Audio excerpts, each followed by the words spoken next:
नमस्कार।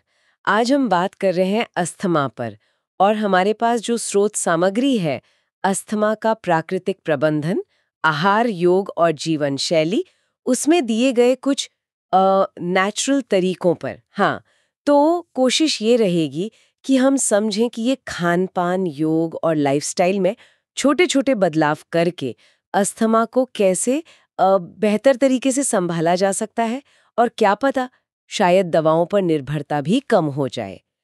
चलिए देखते हैं इसमें क्या है। तो सबसे पहले, अस्थमा आखिर है क्या? ये फेफड़ों की एक लंबे समय तक चलने वाली सूजन वाली स्थिति है। इसमें सांस की नलियां मतलब वायु मार्ग सिकुड़ जाते हैं और सूज जाते हैं, जिससे सांस लेने में दिक्कत होती है। इसके आम लक्षण तो पता ही हैं, जैसे घरघराहट, सांस फूलना, सीने में जकड़न सी महसूस होना और खांसी, खासकर रात में या सुबह उठते वक्त। और ट्रिगर्स भी काफी कॉमन है: धूल, धुआं, ठंडी हवा लगना, स्ट्रेस, ज्यादा मेहनत वाला काम या फिर प्रदूषण। स्रोत में ना 3 खास पिलर्स बताए गए हैं: डाइट, योग और प्राणायाम, और लाइफस्टाइल।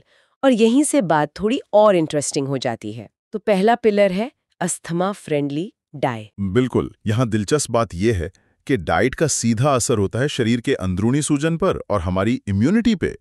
मतलब अस्थमा है ही फेफड़ों की सूजन की प्रॉब्लम, तो खानपान का असर तो होगा ही ना। ये सिर्फ लक्षणों को दबाना नहीं है, बल्कि जड़ पे काम करने जैसा है, कह सकते हैं। हाँ, स्रोत में कुछ खास चीजों का जिक्र है, जैसे सूजन कम करने के लिए हल्दी वाला दूध, जिसमें थोड़ी काली मिर्च भी हो तो बढ़िया, आंवला, अदरक, लहसुन, तुलसी, ये सब।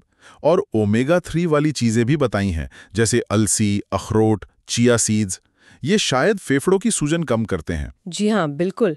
ओमेगा 3 फैटी एसिड्स उन केमिकल्स को कम करने में मदद करते हैं जो सूजन पैदा करते हैं। और हाँ, इम्यूनिटी के लिए विटामिन डी और सी। विटामिन डी के लिए धूप और विटामिन सी के लिए खट्टे फल, हरी सब्जियां जैसे पालक वगैरह। अच्छा, और किन चीजों से बचने को कहा गया है? हाँ, ये भी उतना ही जरूरी है। स्रोत कहता है कि ठंडा दूध, रात में केला खाना, ठंडे मौसम में दही और तला भुना खाना, ये चीजें बलगम बनाती हैं और बलगम अस्थमा वालों के लिए दिक्कत पैदा कर सकता है। तो ये जानना कि क्या खाना है और क्या नहीं, ये भी अपने आप में कंट्रोल पाने का एक तरीका है। सही बात है। तो डाइट से सूजन कंट्रोल करने के बाद दूसरा पिलर है योग और प्राणायाम। कहा गया है कि योग से फेफड़ों की कैपेसिटी बढ़ती है और नर्वस सिस्टम शांत होता है। सही कहा।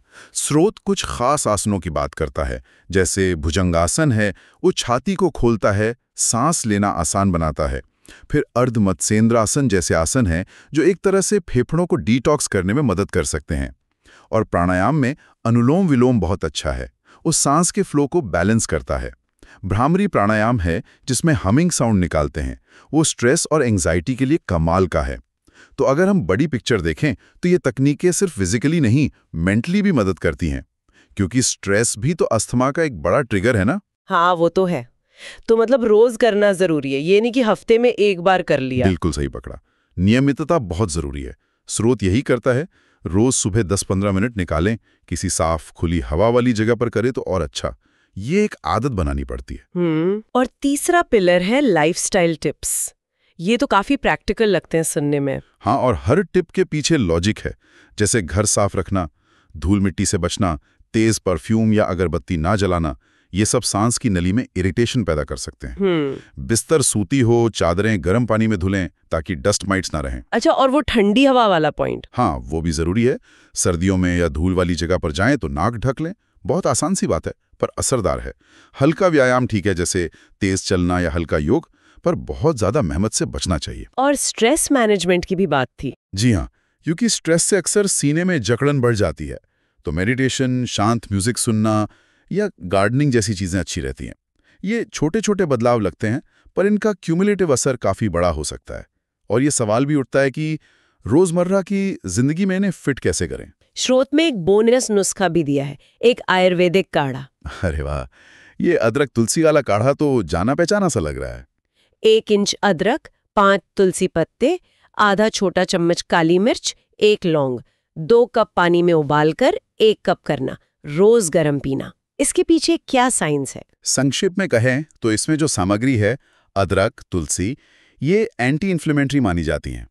काली मिर्च, लौंग बलगम को ढीला करने और वायुमार्ग खोलने में मदद कर सकते हैं। तो ये एक तरह से फेफड़ों को ताकत देने वाला कॉम्बिनेशन है। तो मतलब कुल मिलाकर बात यह है कि एक होलिस्टिक नेचुरल रूटीन अपनाने से अस्थमा के लक्षणों को मैनेज करने में मदद मिल सकती है और लाइफ क्वालिटी सुधर सकती है। ये एक तरह से खुद को पावर देने वाली बात है कि अस्थमा को अपनी जिंदगी कंट्रोल ना करने दे। बिल्कुल।